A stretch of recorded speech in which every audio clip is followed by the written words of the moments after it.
चलिए नमस्कार। आज हम लोग देखने वाले हैं क्या चीज, विद्युत चुम्बकीय प्रेरण, है ना। कि विद्युत चुम्बकीय प्रेरण क्या होता है। एग्जाम के व्यू से ये बहुत ज्यादा इंपॉर्टेंट है, तो थोड़ा सा देखना है, क्योंकि प्रेरण इंपॉर्टेंट नहीं है, इसमें जो फ्लक्स पूछा जाता है कि किस प्रकार से हम चुंबकीय फ्लक्स का परिवर्तन करते हैं, है ना, वो चीज इंपॉर्टेंट है। तो हम लोग देखने वाले हैं आज शुरुआत से। क्वेश्चन है अपना ये कि चुंबकीय प्रेरण किसे कहते हैं, है ना।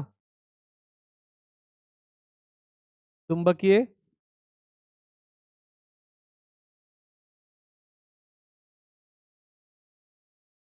प्रेरण किसे कहते हैं।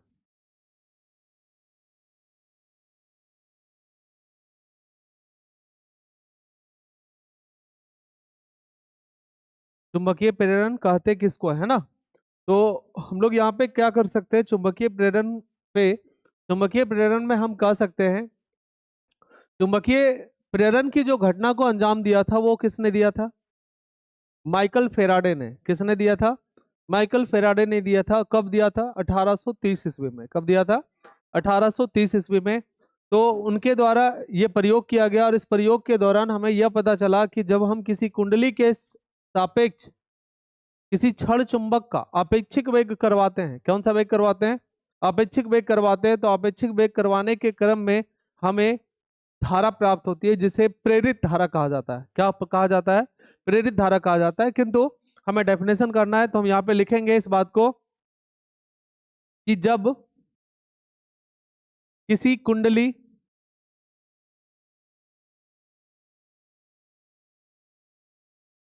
के सापेक्ष, किसी कुंडली के सापेक्ष किसी क्षण चुंबक को, किसी क्षण चुंबक को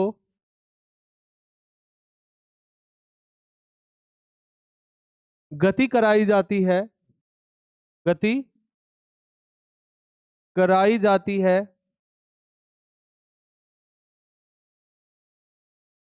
क्या कराई जाती है, गति कराई जाती है, तो गति कराई जाती है तो कुंडली में, कुंडली में प्रेरित धारा, कैसी धारा, या प्रेरित विद्युत वाहक बल, या तो आप विद्युत वाहक बल भी कह सकते हो केवल। अभी कुंडली में विद्युत वाहक बल, विद्युत वाहक बल, जिसको हम लोग शॉर्ट में ईएमएफ भी कहते हैं, है ना, इलेक्ट्रोमैग्नेटिक फोर्स या फील्ड। ठीक है। विद्युत वाहक बल उत्पन्न हो जाता है, विद्युत वाहक बल क्या हो जाता है, उत्पन्न हो जाता है, उत्पन्न हो जाता है, जिसे क्या कहा जाता है, प्रेरित विद्युत वाहक बल। जिसे क्या कहा जाता है, जिसे प्रेरित विद्युत वाहक बल कहा जाता है, जिसे प्रेरित विद्युत वाहक बल कहा जाता है। और इस विद्युत वाहक बल के कारण, है ना, इस विद्युत वाहक बल के कारण, इस विद्युत वाहक बल के कारण क्या होता है, कुंडली में धारा उत्पन्न हो जाती है। कुंडली में के कारण, कुंडली में 2 नंबर में कई बार पूछा गया है, तो ध्यान से देखना है। कुंडली में प्रेरित धारा, कैसी धारा, प्रेरित धारा उत्पन्न हो जाती है, उत्पन्न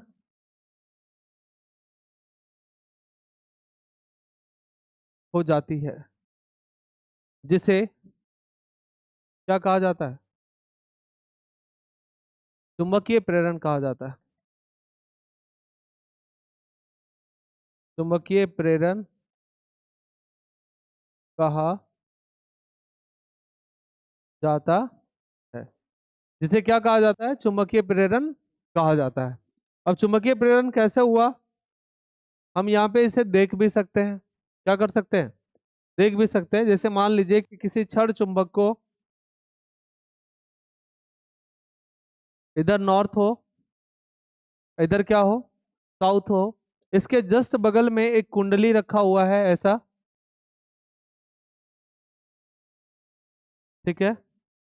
और इस कुंडली में हमने धारा के मान को देखने के लिए क्या लगाया है, एक गैल्वेनोमीटर। क्या लगाया है, गैल्वेनोमीटर। जब गैल्वेनोमीटर को हम लगाए हैं तो हमें करना क्या है पता है, ये जो छड़ चुंबक आपको दिखाई दे रहा है, इस छड़ चुंबक को हम इसके अंदर इंसर्ट करेंगे। क्या करेंगे, इस छड़ चुंबक को हम इसके अंदर क्या करने वाले हैं, इंसर्ट करेंगे। जब इंसर्ट करके देखेंगे तो इसके इंसर्ट होने के क्रम में, इसके इंसर्ट होने के क्रम में इस चुंबक का जो फ्लक्स है, विद्युत बल रेखाएं हैं, ये विद्युत बल रेखाएं इसमें परिवर्तित होगी। क्या होगी, परिवर्तित होगी। जब जब इसके अंदर लेकर जाएंगे तो फ्लक्सों की संख्या बढ़ेगी, और जब इसको बाहर लेकर आएंगे तो फ्लक्सों की संख्या घटेगी। तो इस क्रम में, इस कुंडली में फ्लक्सों के मान में लगातार परिवर्तन देखने को मिलेगा।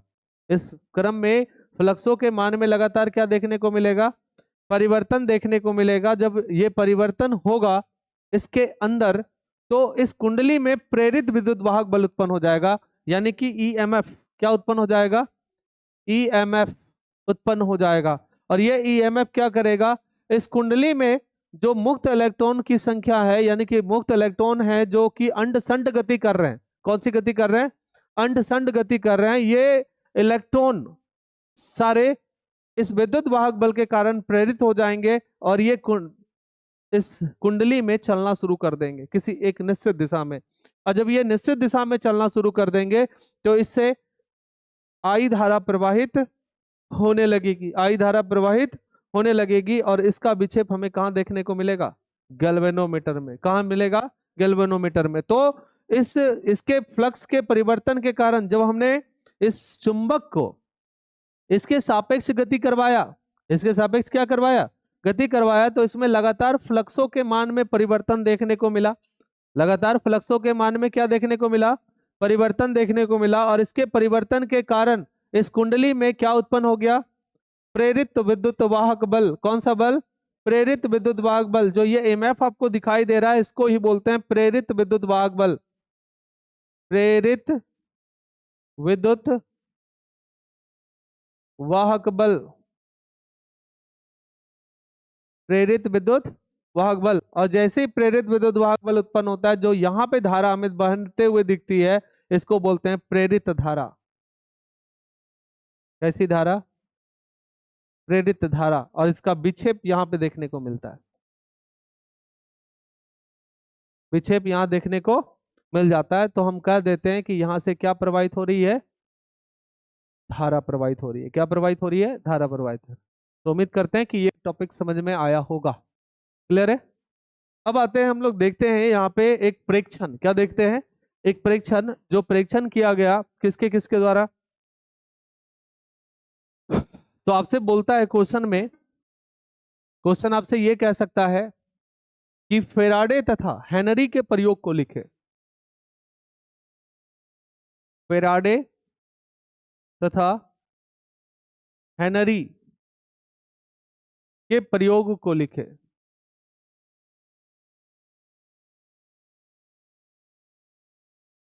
दो नंबर में पूछे जाते हैं, ठीक है। फेराडे तथा किसका प्रयोग लिखना है हमें, हेनरी का, है ना। तो फेराडे और हेनरी ने मिलकर एक छोटा सा प्रयोग किया। अब इस छोटे से प्रयोग में उन्होंने क्या क्या किया, उन बातों को हमें क्या करना पड़ता है, लिखना पड़ता है। तो इनके प्रयोग को हम लोग क्या करने वाले हैं, देखने वाले हैं। तो हम लोग यहाँ पे कहेंगे कि फेराडे तथा हेनरी का जो प्रयोग है ना, फेराडे तथा हेनरी का जो प्रयोग है वो निम्नलिखित है। कितने हैं, निम्नलिखित हैं। अब कैसे निम्नलिखित है भैया, तो उसके लिए भी हम लोग चर्चा कर ही लेंगे, टेंशन नहीं लेना है उसका, है ना। तो आंसर में करने वाले हम लोग, सबसे पहला नंबर बात हमें से ये कहा गया कि फेराडे तथा हेनरी के प्रयोग को लिखे। तो फेराडे और हेनरी का प्रयोग अगर हम लिखते हैं तो हम लिख सकते हैं आंसर में कि फेराडे तथा हेनरी के प्रयोग निम्नलिखित है। कितने हैं, निम्नलिखित है। तो यहाँ पे लिख सकते हैं निम्न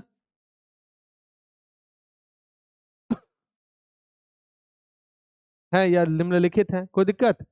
अब हम एक नंबर की बात करें, ध्यान से देखना फिर समझ में आएगा। सर्वप्रथम इसने क्या किया, फेराडे और हेनरी ने एक कुंडली ली और एक छड़ चुंबक लिया। क्या लिया? एक कुंडली लिया और एक छड़ चुंबक लिया। तो हम इस बात को लिखेंगे कि सर्वप्रथम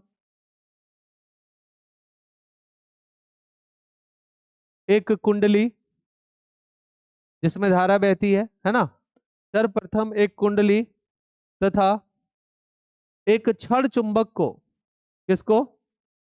एक छड़ चुंबक को, कुंडली और किसको? छड़ चुंबक को एक दूसरे के समीप, एक दूसरे के समीप रख दिया। क्या कर दिया? रख दिया।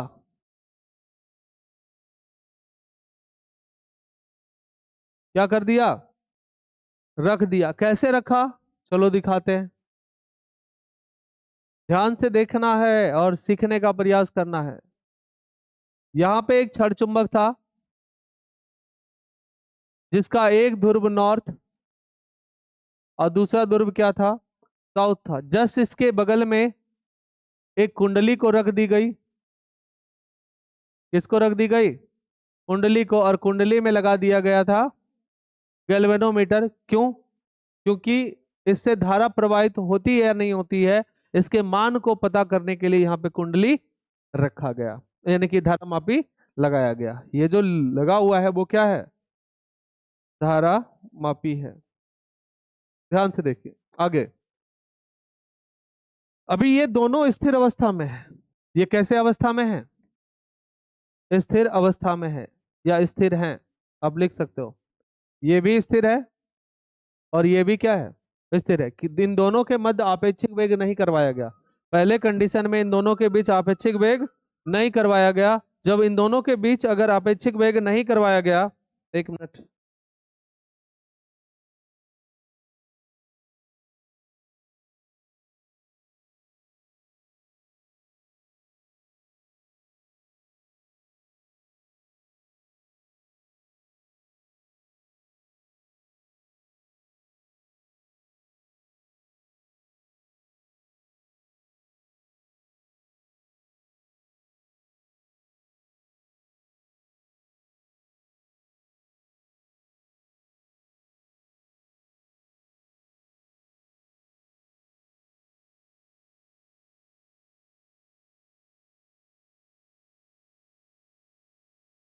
दूसरा नंबर में हम लोग क्या कर सकते हैं? सेकेंड नंबर पॉइंट में यहाँ पे लिखेंगे अब ध्यान से सुनना। अब बच्चा पार्टी कमान। अब कुंडली के सापेक्ष, किसके सापेक्ष? कुंडली के सापेक्ष, कुंडली के सापेक्ष छड़ चुंबक को,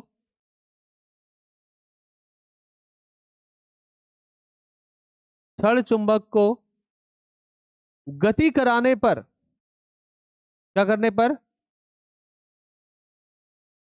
गति। अच्छा, गति कहां करवाया गया अगर पूछे तो? इधर। किधर? कुंडली की ओर। तो आप लिख भी सकते हो कि अब कुंडली के सापेक्ष छड़ चुंबक को, छड़ चुंबक को कुंडली की दिशा में, कहां पे? चुंबक को कुंडली की दिशा में, कुंडली की दिशा में गति कराने पर, गति कराने पर धारा मापी में, किसमें?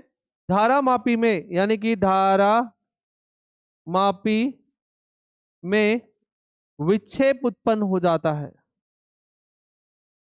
विक्षेप उत्पन्न हो जाता है। क्या होता है? धारा मापी में विक्षेप उत्पन्न हो जाता है। अब कैसे धारा मापी में विक्षेप उत्पन्न होता है, इन चीजों को भी हम लोग देख पाते हैं, है ना। तो इस बार क्या किया गया? इस बार ये किया गया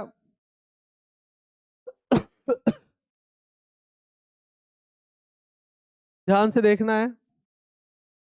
इस कुंडली में ना, यहां पे अभी तो फिलहाल इसमें कोई गति नहीं करवाई गई, इसमें गति हुई थी क्या? इसमें गति नहीं हुई थी, ये नॉर्मल स्थिति में था। सेकेंड नंबर पोर्शन में क्या किया गया, इसको गति करवाया गया। क्या करवाया गया? गति करवाया गया। कैसे गति करवाया गया दिखाते हैं आपको। यानी चलो एक और निकाल के रख लेते हैं भैया, काम में आए, है ना, बार बार बनाना ना पड़े। बड़ा कहानी गलत है।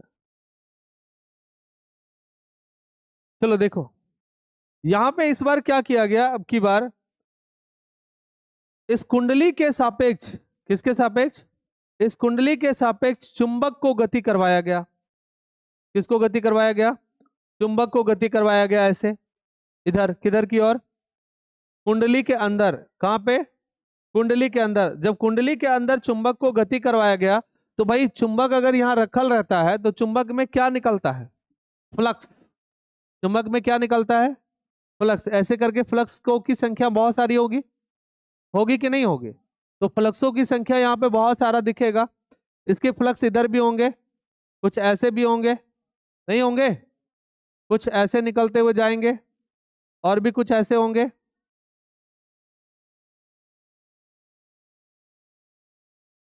इस प्रकार से फ्लक्सों की संख्या देखने को मिलेगी। अब जैसे इस चुंबक को, ध्यान से सुनना, जैसे इस चुंबक को हम लोग क्या करेंगे, इसके अंदर इंसर्ट करेंगे। कहां करेंगे? इसके अंदर इंसर्ट करवाएंगे तो लगातार जैसे जैसे इसके अंदर डालेंगे तो फ्लक्सों की संख्या लगातार क्या होगी? बढ़ेगी। फ्लक्सों की संख्या लगातार क्या होगी? बढ़ती जाएगी। और जब फ्लक्सों की संख्या लगातार बढ़ती जाएगी तो इसके इस कुंडली में क्या होगा? प्रेरित विद्युत वाहक बल उत्पन्न होगा। और ये प्रेरित विद्युत वाहक बल के कारण, ये प्रेरित विद्युत वाहक बल के कारण यहां पर क्या देखने को मिलेगा भाई साहब, कि इसमें ईएमएफ उत्पन्न हो गया है। क्या उत्पन्न हो गया है? ईएमएफ, यानी कि इलेक्ट्रोमैग्नेटिक फील्ड। जब यहाँ इलेक्ट्रोमैग्नेटिक फील्ड उत्पन्न हुआ तो इस वाली कुंडली से क्या प्रवाहित होने लगी? धारा। अभी हम ये निश्चित नहीं कर सकते कि धारा मापी का जो विक्षेप हुआ है वो ऐसे हुआ है या ऐसे हुआ है, नहीं समझे? क्योंकि माइकल फेराडे ने उसकी दिशा नहीं बताई। माइकल फेराडे ने उसकी दिशा नहीं बताई। इसका दिशा किसने बताया? लेंज ने। किसने बताया? लेंज ने। तो हम लोग ने लेंज का नियम पढ़ेंगे तो ये चीज हमारा स्पष्ट रूप से क्लियर हो जाएगा। तो दूसरे कंडीशन में हमने जो चुंबक की गति करवाई वो किस दिशा में करवाई? इस दिशा में। और जब इस दिशा में करवाई तो हमें धारा मापी में क्या देखने को मिला? विक्षेप देखने को मिला। अब अगले तीसरे नंबर कंडीशन में हम क्या कर सकते हैं? तो तीसरे नंबर कंडीशन में हम क्या करते हैं भाई? तो तीसरा पहले पॉइंट बनाते हैं। तीसरा क्या बनाते हैं? पहले पॉइंट बनाते हैं, तीसरा नंबर। उसके बाद हम लोग चर्चा करते हैं। क्या करते हैं? चर्चा करते हैं कि तीसरे नंबर में हम कर क्या सकते हैं। तो तीसरे नंबर में हम कर ये सकते हैं, ध्यान देना, पॉइंट नंबर 3। पॉइंट नंबर क्या? 3। अब चुंबक को उन्होंने क्या किया कि अब चुंबक तथा कुंडली को उसी क्रम में रख दिया। उसी क्रम में क्या किया? उसी क्रम में छोड़ दिया। उसी क्रम में क्या किया? छोड़ दिया। अब क्या छोड़ दिया मतलब तो समझ में नहीं आया होगा कि क्या किया। छोड़ दिया का मतलब क्या हुआ, छोड़ देने का मतलब क्या हुआ वो समझ लो। यानी कि जब क्षण चुंबक को, ध्यान देना, यानी कि जब क्षण चुंबक को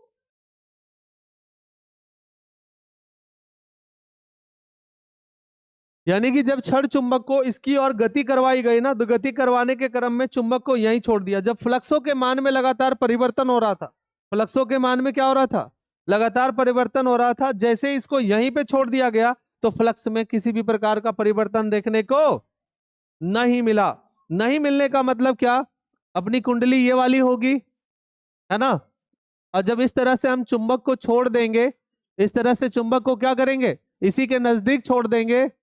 ध्यान देना भाई, जब हम क्षण चुंबक को इसी प्रकार से यहाँ पे क्या करेंगे? छोड़ देंगे, तो छोड़ने के क्रम में क्या होगा कि इसके फ्लक्स में परिवर्तन देखने को अब की बार नहीं मिलेगा। इसके फ्लक्स में परिवर्तन देखने को अब की बार नहीं मिलेगा। कहने का मतलब कि यहाँ पे अगर हम इसको छोड़ देंगे तो फ्लक्सों की संख्या लगातार उतनी न रह जाएगी जितनी पहले थी। यानी कि फिर से इसको स्थिर अवस्था में छोड़ देना है। फिर से इसको हमें किस अवस्था में छोड़ना है? स्थिर अवस्था में। जब स्थिर अवस्था में इसको वापस छोड़ देंगे तो क्या इस कुंडली के अंदर फ्लक्सों के मान में किसी भी प्रकार का परिवर्तन देखने को मिलेगा? नहीं मिलेगा। जब परिवर्तन देखने को नहीं मिलेगा तो भाई साहब इसमें धारा मापी का विक्षेप क्या होगा? 0 होगा। यानी हम लिख सकते हैं कि अब चुंबक तथा कुंडली को उसी क्रम में छोड़ दिया जाता है। तो एक स्टेटमेंट बनाएंगे, तो धारा मापी में विक्षेप देखने को नहीं मिलेगा, देखने को नहीं मिलेगा।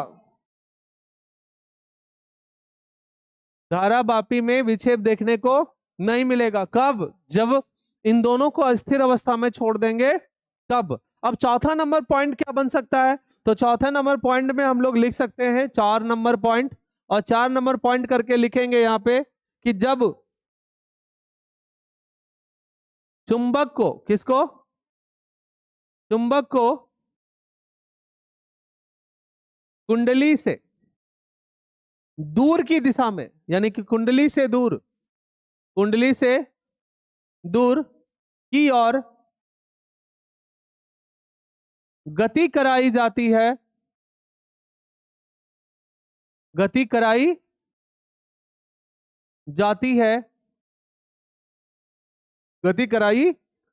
है, तो पुनः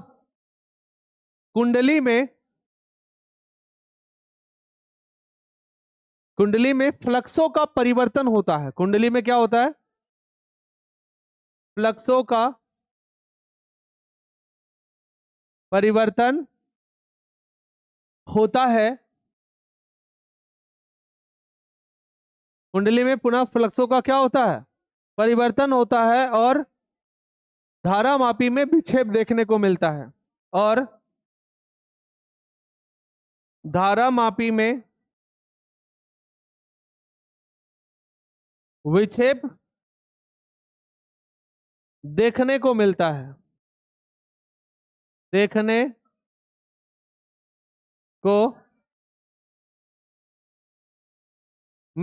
धारा मापी में क्या देखने को मिलता है? विक्षेप। यानी कहने का मतलब क्या है वो समझ लो। यानी कि जैसे ही इस कुंडली से एक और बना लेते हैं, अभी काम में आएगा, इन्हें रख देते हैं, ठीक है।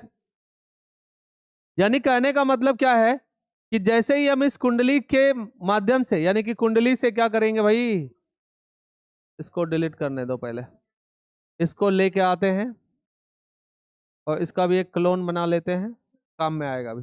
देखो ध्यान से, जब यहां ध्यान दो, ये पहले ऐसे छोड़ दिए थे ना इसको यहाँ पे। अब इससे क्या करते हैं? कुंडली से दूर लेके आते हैं। कुंडली से क्या करते हैं? दूर लेके आते हैं। तो दूर ले आने के क्रम में देखो धीरे धीरे फ्लक्सों का मान क्या होगा? घटना शुरू हो जाएगा। और जब फ्लक्सों का मान लगातार घटना शुरू हो जाएगा तो भाई फिर से आपको किसमें? इस धारा मापी में विक्षेप देखने को मिलेगा। अर्थात इससे अब की बार भी धारा का प्रवाह होगा। इससे क्या होगा? धारा का प्रवाह होगा। अब धारा का प्रवाह कहीं भी हो सकता है ना, क्योंकि अभी इसकी दिशा निश्चित नहीं की गई, क्योंकि माइकल फेराडे ने इसके दिशा पे चर्चा नहीं किया। अब फिर क्या किया 5वें नंबर पॉइंट पे, कि फिर से इसे इसी अवस्था में छोड़ दिया। और जब इसे इसी अवस्था में छोड़ दिया तो फिर से धारा देखने को नहीं मिली। यानी कि हम 5वां पॉइंट भी बना सकते हैं। और अब लिखेंगे यहां पे, और अब छड़ चुंबक और